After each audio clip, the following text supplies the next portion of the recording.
warahmatullahi wabarakatuh. Perkenalkan, kami dari kelompok 3 Ilmu Reproduksi Ternak kelas Peternakan B. Perkenalkan, nama saya Maulida Fikri Hidayat, NIM 40163. Nama saya Yuadadi Rosadila, NIM 20026. Perkenalkan, nama saya Nurlaila Diatul Maula, NIM 20020. Perkenalkan, nama saya Beriana Putri Aulia Dewi, NIM 20006. Perkenalkan, nama saya Antonia Adisti Rahel Putri Kurniawan dengan NIM 20018. Perkenalkan, nama saya Diana Anggraini dengan NIM 30186. Perkenalkan, nama saya Natiara Aidini Milati Fadilah, NIM 20024. Dari kelompok 3 IRTP. Bab 1. Pendahuluan. Anatomi adalah struktur atau susunan organ suatu makhluk hidup. Sedangkan fisiologi adalah ilmu yang mempelajari fungsi dari organ-organ tersebut. Penting bagi suatu makhluk hidup untuk bereproduksi karena reproduksi berfungsi untuk menghasilkan individu baru. Mempelajari anatomi dan fisiologi adalah hal yang penting karena kita dapat menentukan kualitas ternak yang baik dari mempelajari ilmu tersebut. Tujuan dilakukannya praktikum anatomi dan fisiologi reproduksi ternak adalah untuk mengetahui bagian organ, letak serta strukturnya dari suatu ternak dan untuk mengetahui beberapa organ dari komoditas ternak serta untuk mengetahui hormon-hormon yang bekerja pada ternak jantan maupun betina ketika bereproduksi. Manfaat dilakukannya praktikum ini adalah kita dapat membedakan organ reproduksi ternak jantan dan betina serta kita dapat memiliki ilmu untuk memilih ternak dengan reproduksi yang baik sehingga dapat menghasilkan keturunan yang baik. Ini saya akan menjelaskan mengenai materi dan metode. Pada praktikum ilmu reproduksi ternak dengan acara anatomi dan fisiologi organ reproduksi ternak dilakukan di Lab Genetika Pemuliaan dan Reproduksi di Fakultas Peternakan dan Pertanian Universitas Diponegoro Semarang. Materi yang digunakan pada acara praktikum ini menggunakan alat dan bahan meliputi latex, masker, label penanda, dan preparat awetan ayam jantan betina serta babi jantan dan betina. Metode yang dilakukan pada acara anatomi dan fisiologi organ reproduksi ternak yaitu diawali dengan mengamati preparat awetan reproduksi ruminan dan unggas, lalu organ reproduksi disusun sesuai urutan, kemudian kita dapat mengidentifikasi struktur, letak, fungsi dari organ reproduksi jantan dan betina serta hormon yang bekerja pada organ reproduksi. Selanjutnya, kita akan mempelajari organ reproduksi ternak ruminansia betina. Organ yang pertama yaitu ovarium. Ovarium berbentuk bulat terletak pada bagian rongga perut sebelum oviduk. Ovarium berfungsi sebagai penghasil ovum dan menghasilkan hormon steroid yaitu estrogen dan progesteron. Selanjutnya, ada organ oviduk. Oviduk berstruktur berupa saluran terletak setelah ovarium sebelum uterus. Oviduk terdiri dari 3 bagian. Bagian yang pertama yaitu infundibulum, memiliki struktur berupa fimbriae yang akan menangkap sel ovum yang telah diovulasikan oleh ovarium. Organ yang kedua yaitu ampula. Kemudian, fertilisasi terjadi di ampula isthmus junction. Setelah terjadinya fertilisasi antara sel ovum dan sel sperma yang mengakibatkan terjadinya proses morula, blastula, dan blastula akan menempel pada uterus di bagian endometrium. Lalu organ selanjutnya ada uterus. Uterus terdiri atas 3 penyusun yaitu endometrium, neometrium, dan perimetrium. Uterus atau yang dikenal sebagai rahim berfungsi sebagai tempat pertumbuhan dan perkembangan embrio. Lalu organ selanjutnya ada serviks. Serviks merupakan saluran yang menghambat embrio agar tidak keluar tempat pendeposisian semen pada saat inseminasi buatan. Serviks sendiri berfungsi sebagai seleksi sperma dan penghambat masuknya udara maupun mikroflora. Organ selanjutnya yaitu vagina. Vagina memiliki struktur bentuk seperti tabung memanjang dari serviks sampai vestibul. Organ reproduksi yang berfungsi sebagai alat kopulasi pada betina yaitu vagina. Organ yang terakhir dan terluar yaitu vulva. Vulva merupakan alat kelamin terluar dari hewan ruminansia yang tersusun dari labia majora, labia minor, commissura, dorsalis, dan ventralis. Pada kali ini saya akan menjelaskan mengenai alat reproduksi ruminansia jantan. Pada alat reproduksi ruminansia jantan, yang pertama yaitu testis. Testis merupakan organ reproduksi primer 17 pasang pada tanah jantan yang terdiri dari saluran tubulus seminiferus yang bermuara di dalam epididymis yang berfungsi sebagai tempat pembentukan spermatozoa dan hormon seks jantan yang disebut androgen. Setiap lobus pada testis terdiri dari tubulus seminiferus yang berfungsi menjaga sel sperma dan tempat terbentuknya sperma di testis, dan interstitial testis yang berfungsi mensintetis hormon steroid jantan yaitu androgen. Testis tersusun atas semiotik yang berada di tubulus seminiferus dan memiliki fungsi utama untuk memproduksi hormon androgen atau testosteron untuk menghasilkan sperma yang sangat berpengaruh terhadap sifat kecenderungan seekor ternak. Di testis juga terdapat sel septotik yang dikenal sebagai sel penyokong yang terletak pada tubulus seminiferus dan merupakan salah satu dari beberapa sel yang tinggal di dalam tubulus secara permanen serta berfungsi untuk memberikan nutrisi terhadap perkembangan sperma melalui tahap yang disebut spermatogenesis. Organ reproduksi ruminansia yang kedua yaitu skrotum. Skrotum merupakan jaringan otot yang membentuk kantong untuk membungkus testis dan berfungsi melindungi testis serta menjaga testis dalam suhu 1-8 derajat Celcius lebih dingin dibandingkan dengan suhu tubuh. Mekanisme pengaturan panas atau termoregulasi dilakukan oleh otot gatos untuk menggerakkan skrotum sehingga dapat mendekati rongga perut agar mendapatkan pemanasan dan menjauhi perut untuk mempercepat pengeluaran panas. Skrotum berfungsi sebagai organ yang melindungi testis dan menjaga suhu pada testis. Organ selanjutnya yaitu epididymis. Epididymis berbentuk bulat panjang seperti saluran atau tabung yang melekat pada testis. Epididymis terdiri dari 3 bagian, yaitu korpus, cauda, dan caput. Yang ketiganya mempunyai fungsi yang berbeda. Pada caput berfungsi sebagai tempat pemasakan spermatozoa. Corpus berfungsi sebagai transport atau pengangkutan spermatozoa, dan cauda berfungsi sebagai tempat penimbunan spermatozoa. Epididymis dalam proses pembentukan sel sperma sebelum diejakulasi memiliki beberapa fungsi utama, yaitu sebagai reabsorpsi, maturasi atau pematangan, transportasi, penyimpanan sel sperma sementara, dan menyalurkan spermatozoa. Berikutnya itu falciparum. Falciparum sebagai transportasi saluran lanjutan dari epididymis menuju uretra yang memiliki bentuk seperti pipa berotot yang akan mendorong spermatozoa dari epididymis menuju ampulla dengan gerakan dari sapi. Fungsi dari falciparum adalah membawa sperma menuju kantong sperma untuk diejakulasikan. Pada organ reproduksi ruminansia, jantan memiliki 3 kelenjar aksesoris, yaitu yang pertama, kelenjar vesicula seminalis. Pada hewan ruminansia, kelenjar tersebut merupakan kelenjar berbentuk melengkung bergerigi yang berada di bagian dorsal, urinaria, dan ampulla. Hasil sekresi kelenjar vesicula akan menghasilkan cairan yang disebut semen, serta memberi warna putih kekuningan yang mengandung fruktosa, protein, dan enzim sebagai sumber energi spermatozoa yang telah diejakulasikan. Vesicula seminalis berfungsi untuk memberi nutrisi semen yang telah diproduksi dan untuk menambah volume semen. Kelenjar aksesoris yang berikutnya yaitu kelenjar prostat. Pada ternak ruminansia, kelenjar prostat ini berbentuk bulat pars seminata lebih kecil dibandingkan kelenjar vesicularis.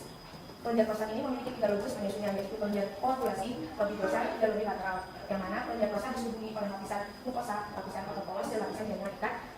Kelenjar prostat menghasilkan sekret bersifat sedikit asam yang berfungsi untuk menetralisir pelalang sperma, perangsang gerak ke spermatozoa, dan sebagai pemberi aroma pada sperma yang disebut dengan sperma. Kelenjar aksesoris yang terakhir yaitu kelenjar chopper atau yang disebut dengan kelenjar uretra.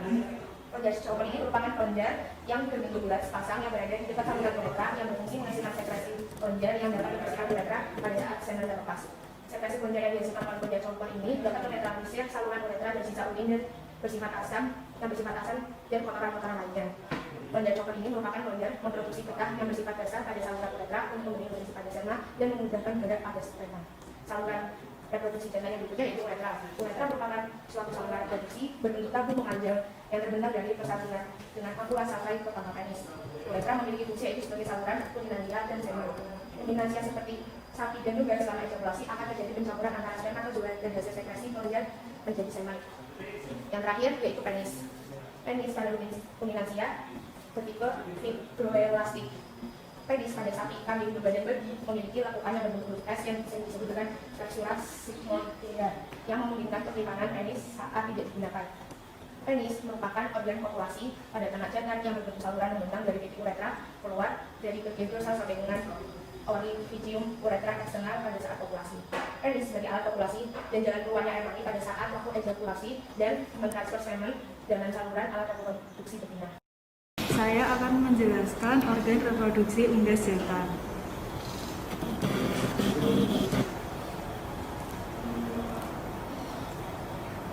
Yang pertama yaitu testis, terletak pada rongga badan sekitar tulang belakang yang berfungsi sebagai tempat reproduksi sperma. Terdiri dari 3 bagian yaitu tubulus seminiferus yang berperan dalam produksi sperma, sel Leydig yang berperan sebagai penghasil hormon steroid, dan sel Sertoli yang berperan sebagai pemberi nutrisi pada sperma. Yang kedua yaitu epididymis yang berjumlah sepasang, terletak pada bagian dorsal lateral testis, berfungsi untuk mematangkan, memekatkan konsentrasi, menampung dan menyalurkan sperma. Yang ketiga yaitu ductus deferens, terletak melekat pada ginjal, berfungsi sebagai penyalur sperma dari epididymis saat ejakulasi dan tempat penyimpanan spermatozoa. Yang keempat yaitu palus, yang merupakan penis unggas jantan, terletak pada dinding dorsal kloaka, berfungsi sebagai alat kopulasi unggas jantan. Saya di sini akan menjelaskan organ reproduksi unggas betina. Yang pertama, ovarium. Ovarium terletak di rongga perut dan berdekatan dengan ginjal sebelah kiri yang bergantung pada ligamen ovarium bagian tengah. Ovarium berfungsi memproduksi sel telur, yaitu ovum, serta penghasil hormon steroid, yaitu estrogen dan progesteron. Selanjutnya yaitu oviduk. Oviduk atau tuba falopi adalah saluran reproduksi betina yang berliku-liku dan membentuk suatu struktur berupa corong di bagian ujungnya. Oviduk terdiri dari infundibulum, magnum, dan isthmus. Oviduk berfungsi untuk membantu pergerakan sel telur dan sekresi. Infundibulum merupakan tempat penyimpanan sperma dalam oviduk yang menentukan fertilitas. Fungsi infundibulum yaitu sebagai tempat penampung sperma dan penangkap telur bagian kuning telur. Magnum merupakan bagian terpanjang dari oviduk yang memiliki panjang sekitar 33 cm. Magnum memiliki fungsi sebagai sekresi putih telur kental dan cair yang berlangsung selama 2-3 jam. Isthmus merupakan bagian yang menghubungkan antara magnum dengan uterus, mempunyai panjang sekitar 12 cm. Isthmus memiliki fungsi sebagai tempat sekresi membran atau selaput telur dan sebagai tempat penyimpanan telur sementara dalam waktu 1 jam 15 menit sampai 1,5 jam. Selanjutnya yaitu uterus. Uterus merupakan organ lanjutan dari isthmus. Setelah terjadi pembentukan selaput telur pada uterus dilanjutkan dengan pembentukan kerakon telur yang berlangsung selama 20 jam 45 menit. Organ selanjutnya yaitu vagina. Vagina memiliki struktur bentuk tabung memanjang dari serviks sampai vestibulum. Vagina memiliki fungsi sebagai alat kopulasi pada ternak betina. Selanjutnya, kloaka. Kloaka merupakan sistem ductus. Kloaka tersusun atas beberapa lapisan yaitu copradeum, urodeum, dan proptodeum. Berikut adalah bagan siklus reproduksi hormon ternak ruminansia jantan. Jadi hipotalamus akan mendapatkan rangsangan yang kemudian memproduksi hormon GnRH. Kemudian hormon GnRH akan menstimulus hipofisa untuk mensekresikan FSH dan LH ke ICSH. Kemudian FSH akan menstimulus sel-sel Sertoli yang ada di dalam tubulus seminiferus untuk memberikan nutrisi pada proses pembentukan sperma. Kemudian hormon LH atau ICSH akan menstimulus sel-sel Leydig di luar tubulus seminiferus untuk memproduksi hormon testosteron yang akan menstimulus sel-sel Sertoli untuk pembentukan sperma. Saya akan menjelaskan tentang bagan hormon reproduksi ruminansia betina. Hipotalamus memproduksi GnRH yang menstimulus hipofisa. Hipofisa merangsang pelepasan FH ke ovarium.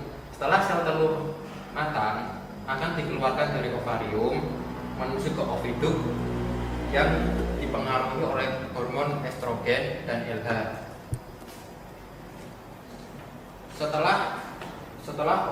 Setelah ovulasi akan terbentuk korpus luteum. Apabila bunting akan menghasilkan hormon progesteron. Apabila tidak bunting akan menghasilkan PGF2 alfa. Di sini saya akan menjelaskan fase estrus. Pada fase estrus, hormon yang bekerja adalah hormon FSH dan estrogen. Hormon FSH berfungsi dalam proses pematangan folikel, meliputi folikel primer, sekunder, tersier, antral, dan folikel digram. Sedangkan hormon estrogen berfungsi untuk menghasilkan cairan sehingga pada vulva basah dan proses estrus lebih mudah.